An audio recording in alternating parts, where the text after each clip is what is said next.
Willie Hoag, welcome to Deal Town, my friend. Thank you for having me. Glad to have you here. All right.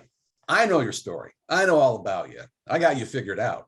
But for the rest of the audience, tell us about Willie. Tell us where you came from, who you are, and what it is you do.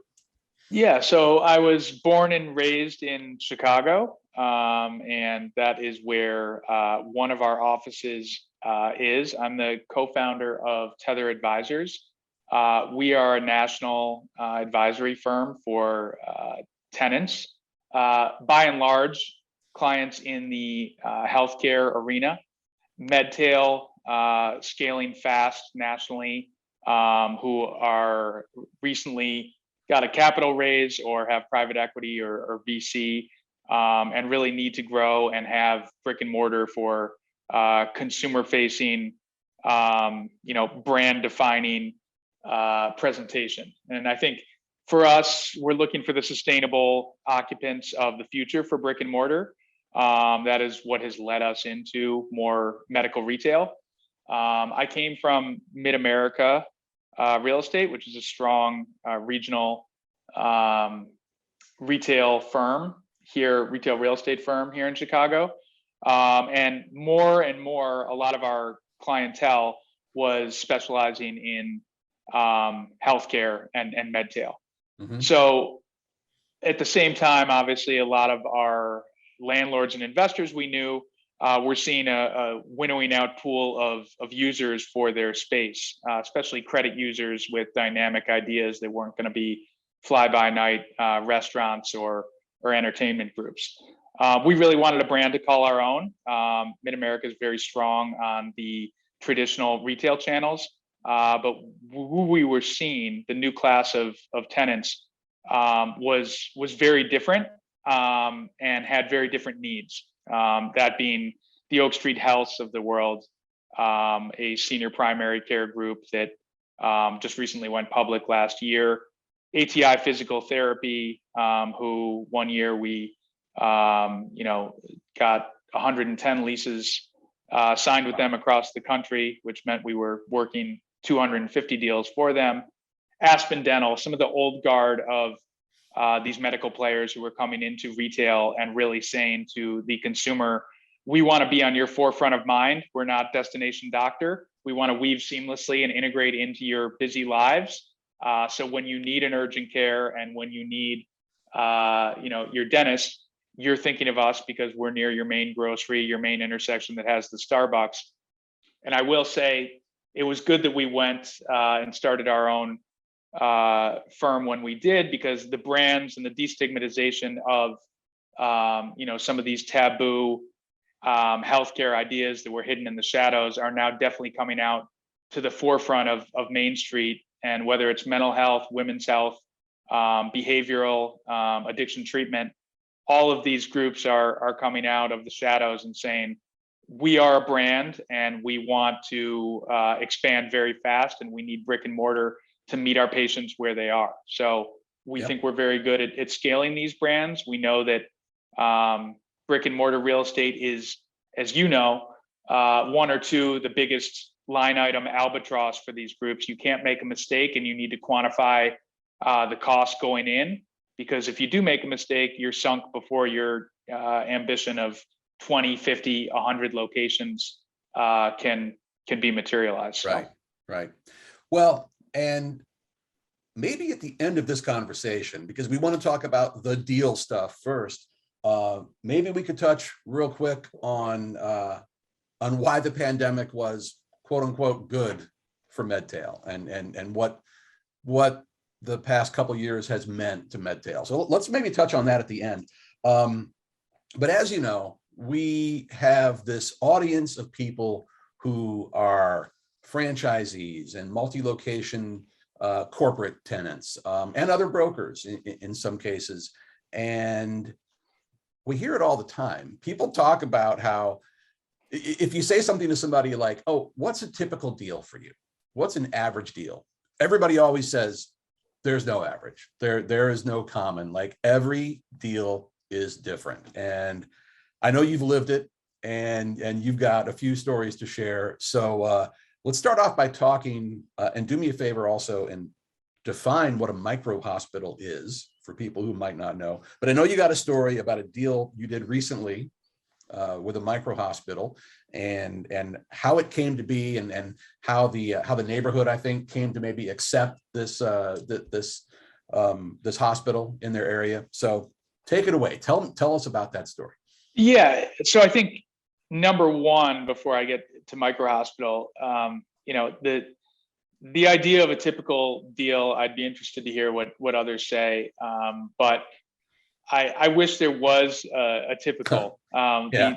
The unpredictable is the only consistency. But I do know that we really at Tether believe strongly that the value proposition for us is we are brand ambassadors. We are at the front line of the PR, defining your category, particularly for these categories that need definition, that are new. Yeah. We really, in the medtail arena, are looking under stones that others might not be. And what that means is for the investor, the landlord, or the seller who we are meeting, to say nothing of the municipality or the neighbors, it is incumbent upon us as the advisor to really be that frontline ambassador, to not only define the category that they may have never heard of, whoever that audience is, but also explain why our particular client within that category has set and is transcending it, is first in class within the category we just defined to that audience. So relative to micro hospital, it's a good example of what has happened in healthcare, which the greatest trend has been increasing convenience and accessibility, and going away from the destination doctor that is on some monolithic campus with an austere elevator bank and not much signage to get around. It's 1 inch Right. near the marble elevator. The consumer facing healthcare trend that is happening now is an increased comfort, and part of it's a generational shift. But the increased comfort for the patient to meet their doctor over telehealth, not think that their doctor is invalidated because they have a Kroger or a Chipotle within their center. And the healthcare groups, and we work with, by and large, entrepreneurial, private VC and private equity backed groups. Our groups are saying, you know what, the brand, putting our name in bright lights and being able to proudly say, put our shoulders back and proudly say to a walk-in patient base, here's who we are, here's what we do. You see us every day going past us in your car. They're reliant on more walk-in traffic, perhaps, than the referral traffic of old, which was the benefit of the hospital campus, where you had efficiencies that the pediatrician could pass a note and say, patient X has this condition to the dermatologist. The dermatologist could pass it to primary care, and so on. There was efficiency in that. Right. Micro hospitals are, as the pendulum swings so far over to medtail, it needs to calibrate a little bit back, because what was lost in the process of medtail, you can't throw the entire thing out. There are efficiencies of that closed loop referral. Micro hospitals will create micro campuses, whereby a smaller, call it 20,000 square foot facility, will handle the highest of the high acute emergency cases. Typically, they'll only have 6 to 10 beds in these hospitals for these severe overnight cases, but they're going to step beyond an urgent care. Chest pain, broken femur, the very serious life-threatening issues that go beyond what an urgent care would call an ambulance and say, go to the hospital, right? But for the hospital systems, there's a notion early on for these micro hospitals of this is a foe. This is an existential threat to our business. That's kind of, when they open, that is not true. They become more synergistic and even collaborative to these hospital systems than these systems think going in, mostly because but ERs really, are a loss leader. Aren't many of them affiliated with the big systems? Many hospital systems are rolling out their own version of micro I've seen some here in the Orlando area. Yes. The system that we work with is private entrepreneurial based. They're Okay. called Nutex Health. Mhm. And to your point, and it's a very good one, to not have that coverage of the hospital system means that you're theoretically fighting for market share. So these micro hospitals have to be that are private have to be very careful about raising the awareness of the public and their large hospital fiefdoms that exist in every city, because they want to get that market share and not be quashed by political forces before they even close on their land or start construction. Yeah, but isn't there also kind of a symbiotic relationship in that the person who comes in with chest pains might end up needing a bypass, and therefore they've got to go to one of the big hospitals? There's no doubt. Fair? There's no doubt. Yeah. But the hospital systems, of which there aren't many cities left and markets left, that there's just a monopoly. There's usually a cartel. It's usually, they all have their little bubbles. Right. And, Nutex is a good example of wanting to find the soft spot in between those bubbles. And to your point, having their own volition because they want best in class care. They believed in an elevated patient experience on the emergency room. Moreover, when they're making the referrals, they don't want to do so because they have to. They want to make the best choice for the patient on that referral after. Right. So it might go to this hospital for cardiac, as you say. It might go to that hospital for the orthopedic because Nutex and its doctors are making that choice for the best of their patient rather than an in-system and fettered decision. Got it. We are usually going into fairly dense markets that the level of, and I don't know when the last time, John, that you had to go to an emergency room, but it's rarely a fun setting. It's rarely the part of the hospital that has received much TLC. Yeah. The throughput and the chaos that exists in most emergency rooms, it's easy to see why emergency doctor burnout is so high. You ride them hard and put the saddle away pretty well worn in emergency rooms. And in parallel with all that, I believe for a lot of people who are underserved from a healthcare perspective, the ER becomes their primary care physician, right? That's exactly right. And that's, that is, part of the end game on the MedTail side. When it relates to a micro hospital, they're not going off into this because we got free land and you have to drive 4 miles away in some neighborhood. They're typically in very highly trafficked areas. And what usually happens is micro hospitals beget micro campuses. So other specialists are wanting to land right next to or on top of the micro hospital. Yeah, I've seen and it's actually kind of the evolution of what MedTail has become, that you take a little bit from that old guard of in-system destination doctor, and you bring in the MedTail and you have a walk-in, the best of both worlds, a walk-in and a closed referral loop for those specialties starts to happen as well. Got it. All right. So with that established, what happens when you go to try to help one of these Nutex, you said, to help them open a new location? As I talked about before, the notion of brand education is very sensitive for this type of category. Sure. For many reasons.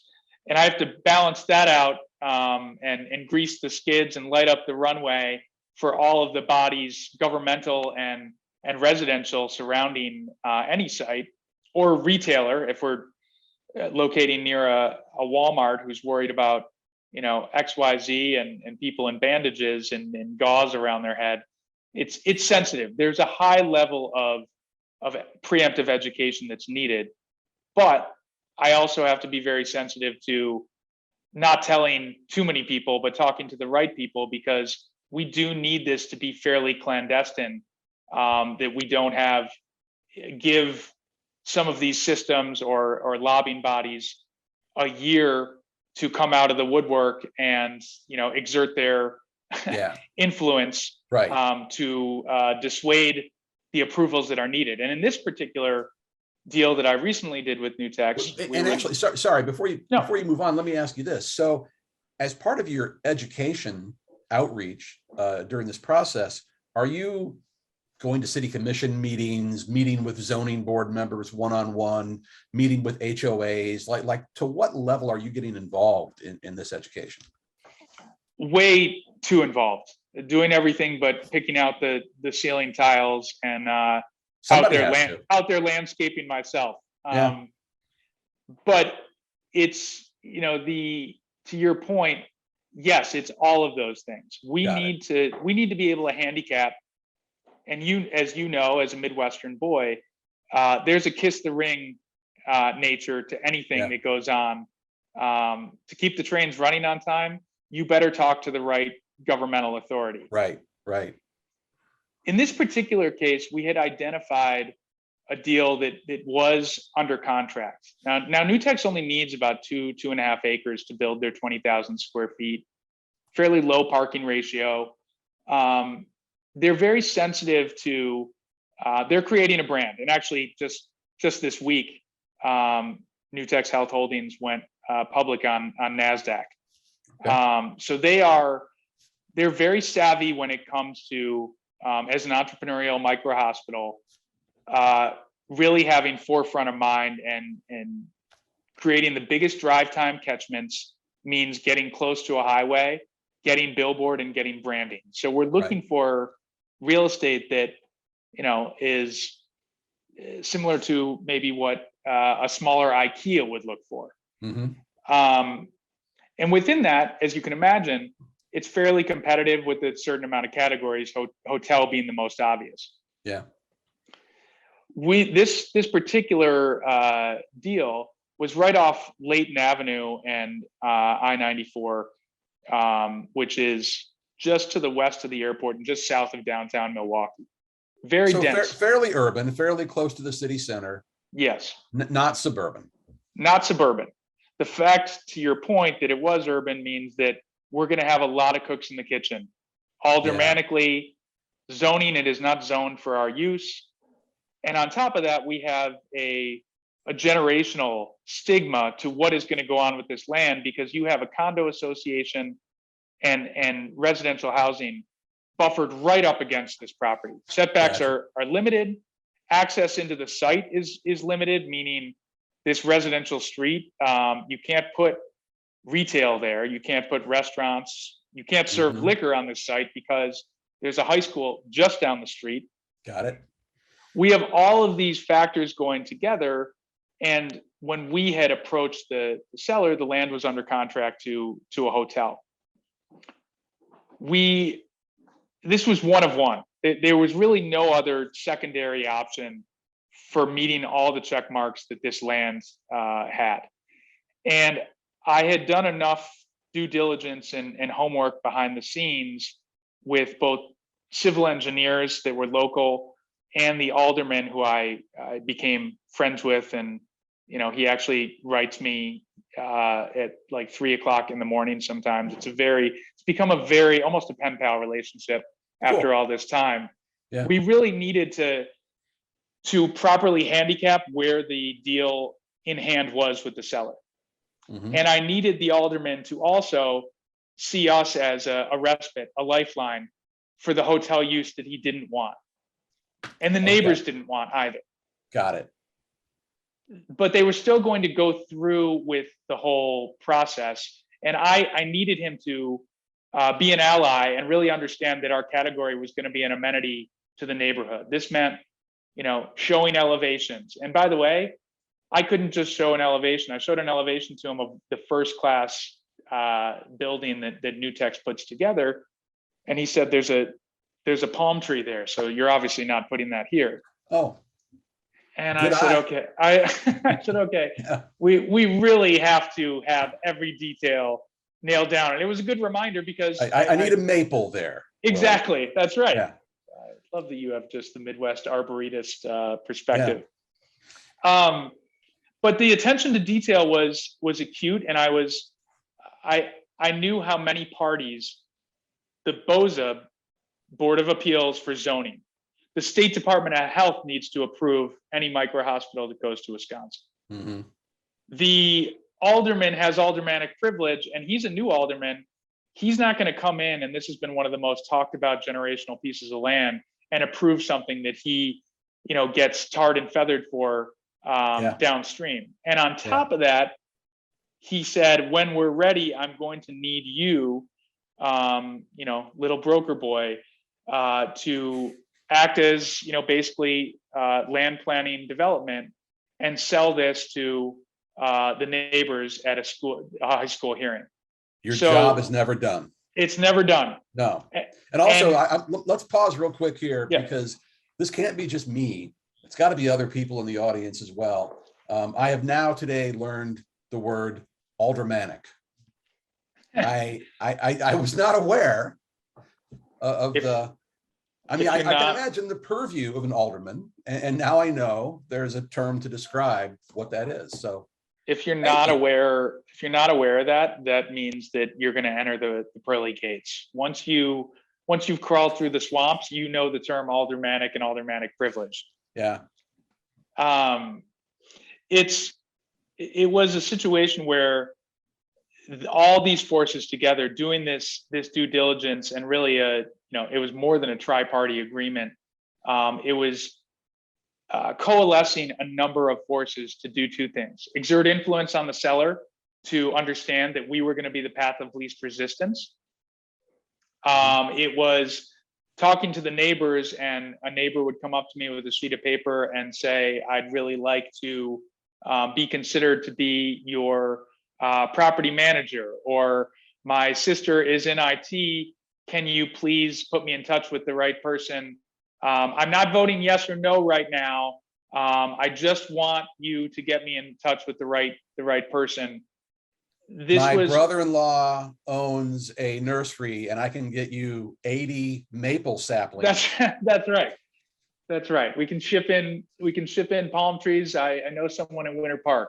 Yeah. But there was also one other, little part of this, which was you have this fenced off green 10 acres, and you also have this topography. And if you look on it on a map, it's a perfect toboggan hill. I've joked that there would be benefit in keeping it, because we could, have the patients just come to our door with a broken ankle. Oh yeah. Yeah. I mean, perfect. You create your own patients right there. That's right. You could rent out the toboggans. That's right.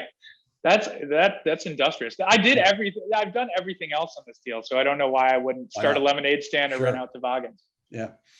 Every other land plan had an overarching master plan where they would level this dirt. The dirt is so intense on this property that if you graded it, if you just spread it out on this parcel, you would raise the entire 10 acres over 17 feet.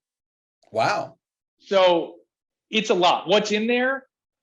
Well, the Wisconsin Department of Transportation used it to dump a lot of asphalt and who knows what over the past few decades. I didn't want to peel back the layer of the onion. But the benefit to this could be that as Lake Michigan water levels rise over the next 100 years, that could be the one hospital. That's right. We'll above the water line. It's Medtail on a hill, so to speak. Yeah. My thinking, both as the self-promotional peacock that I was, but also in aligning interests and the win-win-win, keeping this and having signage of coming soon is a benefit for Nutex for sure, and for Tether Advisors. The neighbors have a natural buffer if we keep this. Mm-hmm. The BOZA Zoning Board of Appeals, it's really difficult in the time of COVID with how much these people have queued up 4 months ahead of time.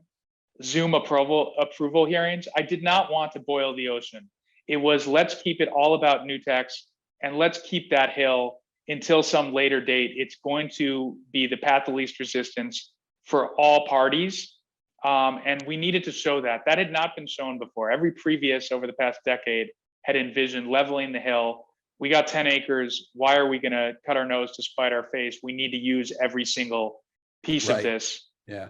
That was the strategy behind this from day one. And that's really what was the winning case for the sellers ultimately to consider this. So in Back to the Future, we had Save the Clock Tower, and in this case, we had Save the Hill. That's exactly it. Yeah. 10 years. 10 years. 10 years this property has been talked about for development. Everyone has opined. It has the city. It's the last part of the city. So you have suburban influence that also cares about what goes on. You can't build so high because you're this close to the airport. You can't.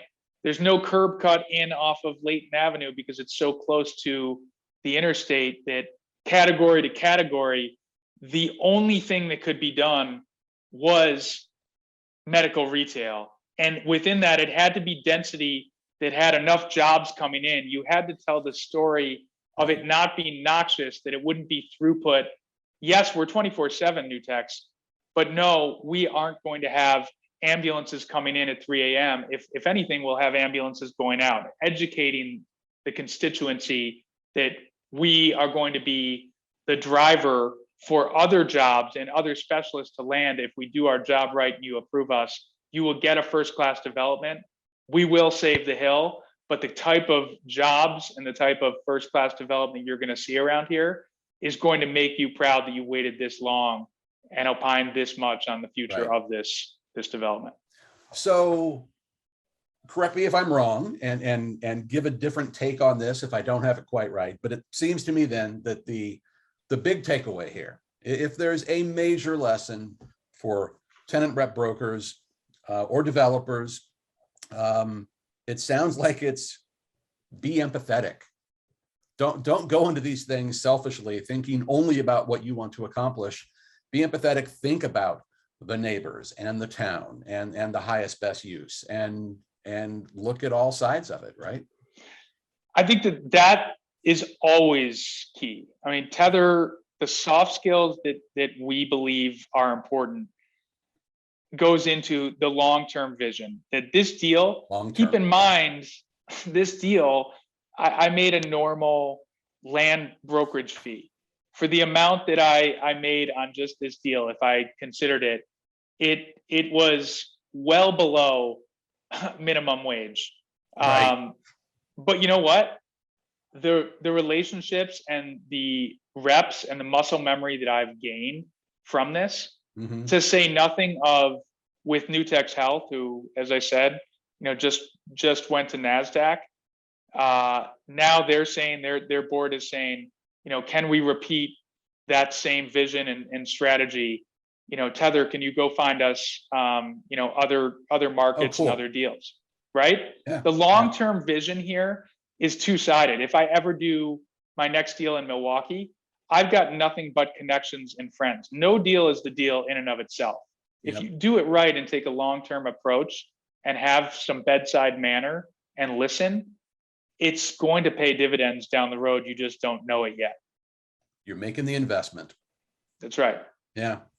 And thinking of you making what equated to minimum wage, maybe in the end, it reminds me there's this joke among musicians sometimes where it's only a musician would load $5,000 worth of gear into a $500 car to go play a $50 gig. That's right.